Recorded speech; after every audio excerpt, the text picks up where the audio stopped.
Hey, what's going on, you guys? It's your man James, aka JP, finally back again with the toy room. I just want to first off just start this video off by saying thank you to everybody. If you guys saw my community tab about a week ago, I came down with COVID, so thank you to everybody who wished me well wishes to get well soon and everything like that. I really appreciate it. I didn't expect that much outpour of love and support, so I appreciate you guys. I'm still kind of recovering, so my voice is probably a little messed up, but I feel good enough to finally do a video, and this is long overdue. It's been like 2 weeks, maybe even a little bit more since I posted my last video, and my second last video was completely destroying this toy room so that we can get the new windows installed. And I was originally going to film the reconstruction of the room, but obviously COVID, and it took a while as well, just because it was a long process to get this room back together. So but the room is finally back together. As you can see behind me, everything is back up, everything looks amazing. Now, I'm not going to do a full in-depth tour of the room because I just did one of those about a month ago,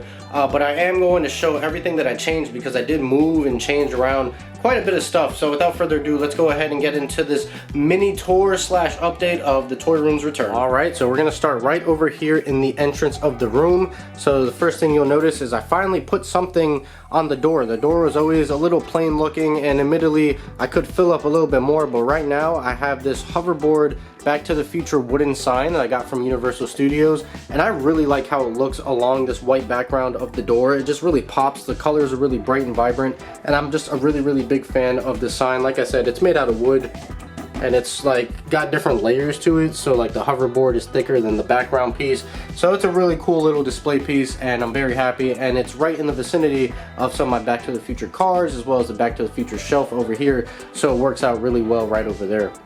And moving on from there, we're going to transition into the Back to the Future shelf. Now, I did add these Funko Pops, or just this Funko Pop right here, this Marty from Back to the Future 3. And I also added a couple little things that's a little bit hard to see right now. I'm not the biggest fan of the way this shelf displays, just because the figures are so nice. You obviously want to show off the figures, but they are so tall that you kind of have stuff lost in the background, and if you put that stuff in the background in front of the figures, then the figures get lost. So it's kind of a lose-lose situation. But some other stuff that I did over here is I added another glass from Universal Studios. It's hard to tell, but let's see if we zoom in through this little crevice here. The lighting's not going to work. Let me bring in my phone flash. All right, here we go. So there we go. That's a little bit better. You can see that cup right there. I'm trying to get like the perfect angle of it. But yeah, you can see that glass cup along with the one that I already had, and then you have the picture of Marty McFly that I moved over here with his family. And then we also have this clock tower. Let's see if I can do this without knocking down any figures. But I have this like wax mold of the clock tower, which I also got from Universal Studios, the Back to the Future candle, as well as the chocolate bar and the cup over there. I think that's everything new from this shelf. Now, coming down here, I didn't really do too much, but I did take the little Mr. Fusion USB charger that I had up here. I just threw that down here on top of the Playmobil Toyota pickup. And I also moved Marty's license, not license plate, but his license, Marty's license. I moved that over here, and also the top for the candle that was up here is now down here on display, so you can see that. And also the replica DeLorean car keys right there, as well as the Time Circuits keychain that I added to that, also from Universal Studios, the keychain is. And then everything else on this shelf is exactly the same. I did move this little Playmobil poster from over here to right over there. And then moving on to the Jurassic Park shelf. Now, the only thing that's new is I got Barbasol shaving cream, and it's the limited edition Jurassic Park edition, as you can see right there. So the packaging on it looks a little bit weathered and everything like that, so that works perfectly. That's the only thing that changed right down there. And then the rest of these shelves over here are exactly the same. Now, moving over to this Avatar shelf here, this is a shelf that I'm not that big of a fan of either, but this is how it's going to be for now. It's just hard to display all these figures, like different scales and everything. I got statues up here as well, so I got to figure something out. But I did open all of those best action figures by the loyal subjects. This Katara I'm a really big fan of. We got this Aang as well. And yeah, so I just arranged those, pick everybody that fell up, added Uncle Iroh and Zuko right here. And that is it for that shelf. And then moving over this way to the Turtles shelf. This is the Turtles movie shelf. Not a big fan of this shelf either. Just kind of hard to display these figures in a way that makes sense because different scales, different proportions, not enough figures in my opinion. So yeah, but I added this April O'Neil right over here, as well as this Casey Jones, and then I moved the other Casey right over here and stuck the other April back there because she didn't really matter and she kept falling over anyways. This one does as well. She falls over a lot. It's just the sculpt of her legs are not that great for standing up, so she's standing up for the moment, but I'm sure that won't be for long. And then I didn't really add much new to these turtle shelves other than who did I add? This guy over here that I can't remember his name, and this one over here, which actually looks like he slightly fell over, so I'm gonna have to fix that. Luckily he's leaning over on other figures and didn't knock anything over, but I did just kind of organize these shelves, pick everything that fell over and kind of just rearrange them a little bit, moved a couple figures around just to make it make a little bit more sense. So this is primarily the hero shelf along with some of the main villains over here, and then this shelf down here is just all strictly villains, so you have that over there. And nothing's changed over here. And coming to the Power Rangers shelf, I did add some more Ninjetti figures, so we now have Billy and Adam incorporated into the display. You can see those guys over there looking amazing. Other than that, nothing has changed down there. And then moving down over here, we added some more villains with the fish guy and just picked up everybody that fell. And then down here we added the Blue and Space Ranger, and I think that was it actually. That for this shelf at least, that's all we added was the Blue and Space Ranger, and I just kind of rearranged things and, you know, shifted things around. And then down here we added the Lunar Wolf from Wild Force, and this shelf is still kind of incomplete. I'm still trying to get more Rangers and decide what I want to do exactly with that shelf down there. And what else? Oh, also added the Fast and the Furious board game up here, and my Islands of Adventure comic, as well as my X-Men Tiger handheld, which was over there somewhere, but it made more sense over here next to the Marvel Superheroes comic. Yeah, moving down over here, he is the only person that doesn't have a home yet because he's so massive, so I threw him in there, but that's that Tommy Pickles. And moving over here, we actually have a brand new setup that I did. So before, I had all of these handhelds, and let me zoom out a little bit. There we go. So I had all of these handhelds before on this shelf, and you couldn't really see them. They were hidden in shadows and just tucked in the back. So what I did was take the consoles that were on this shelf, drop them lower, and then bring the handhelds up, and it looks way better in my opinion. As you can see, all of the handhelds right over here, as well as some old technology with the Motorola Razr. I have one in silver and pink, as well as the iPod Nano. There you go, in silver. And just these consoles down here, which aren't new. I just rearranged them and the way that they're set up and whatnot. And then nothing has changed over here. Now up here, I moved all of my Pokemon Funko Pops, which before were over there. So basically I took all the Pixar stuff that was on this shelf and swapped it with the Pokemon stuff. So we'll get to the Pixar stuff. Here's just a quick run through. Nothing changed up here. It's just I moved them up here because I needed more space for the Pixar stuff. And the way that Funko's been releasing these Pokemon stuff, it's taking forever to actually complete this set. So yeah, it's just up there for the time being. And then also some of my Fiat cars, just because I got nowhere else to put those guys. And then moving along over this way, nothing changed. It's just all my video games, nice and organized now. I put R2 down here just because, so he's down there.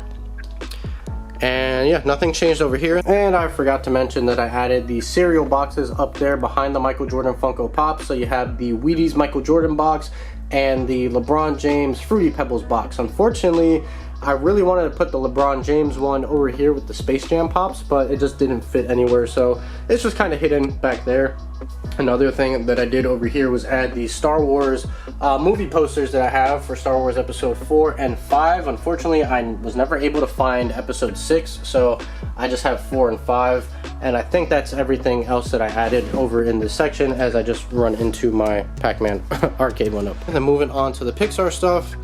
Like I said, I was running out of room and needed more space for them. So they are all here now. I love the way that they look. They display very nice. I love all the different layers that it has, especially with the in-box stuff back here that is on display, and then I added some of the Pixar Alien Remix figures that I needed to open up and put on display, so those are now here on this display, as well as the Monsters at Work box set and Tyler right over here, and then just the rest of all of the Pixar stuff. And I really love this Bugs Life set, so I got that open and on display now as well. And then all of this over here. Nothing has changed over here other than adding Loki up here, so those Funko Pops. And then over here nothing really has changed, but I did move my NFL Street Football right there. And then everything else here is exactly the same. The Hot Wheels are pretty much the same. I just added in some of the Hot Wheels that wasn't on display yet or didn't fit in properly. And I also had to move this whole stand a bunch because of the LEDs that I had to redo. So it's not like completely leveled, even though it is like nailed screwed into the wall. It is leaning forward ever so slightly, so the Hot Wheels didn't really sit level like they used to. So now what I have them doing, if the camera is going to cooperate with me, there we go. So you can see like they're hanging off the edge, but they look decent and nobody ever notices it until I point it out, and they're not going anywhere, so that's the most important thing.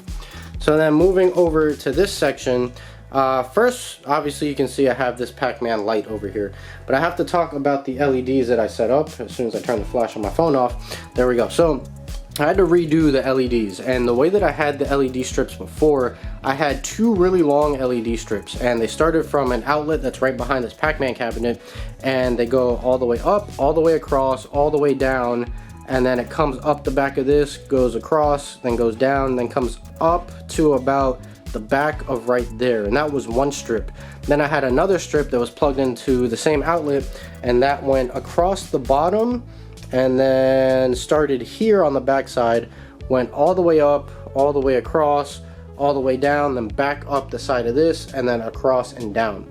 That's how I used to have it, but I ordered just one really long strip that was actually longer than both of those strips I had before. And so now what you see is all just one continuous strip. So it goes here, it goes up, across, down, then up, across, down, then up, across, down, then up, across, and like halfway down, because I ran out of like space to reach back there, so I cut it. And that's the LEDs now. It is daytime, so it doesn't look as bright, but the only issue I have with these LEDs is they are controlled with my phone, and for some reason, after I turn the LED strips off and then I turn the Bluetooth off on my phone, because I'm not using the Bluetooth anymore, the phone or the app sends some signal to the lights that makes the lights activate back on. And it's annoying because in order to keep the lights turned off, I have to keep the Bluetooth on my phone turned on, which I never do unless I'm actually using the Bluetooth, because I like to conserve battery. So not a big deal, because I can just unplug the LED strips manually from the wall or the outlet. But with this new Pac-Man cabinet that I have here, I can't get to the outlet right there without moving the cabinet every time. So what I did is take a like an extension cord hub type of thing right here, as you can see, and then I can just unplug the LED strips at will. But obviously having that ugly strip right there just sitting there looks ugly, so this came in handy, this Pac-Man LED light that I have right here, because I have never used this. It always sat on the shelf, like literally on the windowsill behind these cabinets, like hidden, to the point where I forgot that I had it. I never had a proper place to display it, and now what's a better place to display it than the actual Pac-Man arcade 1-up cabinet? So there we go. It works out perfectly. It serves its purpose. It serves its purpose as a display piece, LED lighting next to the LED strips, as you can see, but then also it covers up the little outlet thing right there that you can only see kind of from the side if you know to look for it. Otherwise you just walk in and see the really cool light and do not see it anywhere from the front, the little outlet that is. So that is it. Those are the updates to the room. Like I said, I didn't want to go full in depth with every shelf because I just did a video about that not too long ago, so I only wanted to cover the things that I changed. I'm just looking around to make sure there's nothing I forgot, and it doesn't look like it at the moment. But yeah, this was a lot of work. Let me just flip the screen so I can see myself. There we go. So lighting, okay, perfect. So yeah, it was a lot of work to actually get this done. It took, I want to say 2 weeks. It took like 1 week prior to me getting COVID, and then once I finally got COVID, come on camera. Once I finally got COVID, I wasn't feeling too bad, so it wasn't like it wasn't a big deal for me to come in here and work on the room. It was actually perfect because I didn't have to go to work, which, you know, it sucks, but it has its benefits of me being able to stay home and focus on the room and get it to the point where it is right now, which I am so happy for. So that is pretty much it. I hope you guys enjoyed the video. If you did, make sure you like, comment, and subscribe. Share the video with your friends. Be sure to follow me on Instagram, and I really need this camera to focus on me. There we go. Be sure to follow me on Instagram. Links in the description down below. And I'm gonna go ahead and get on out of here. As always, guys, stay tuned for more, and I'll see you guys next time.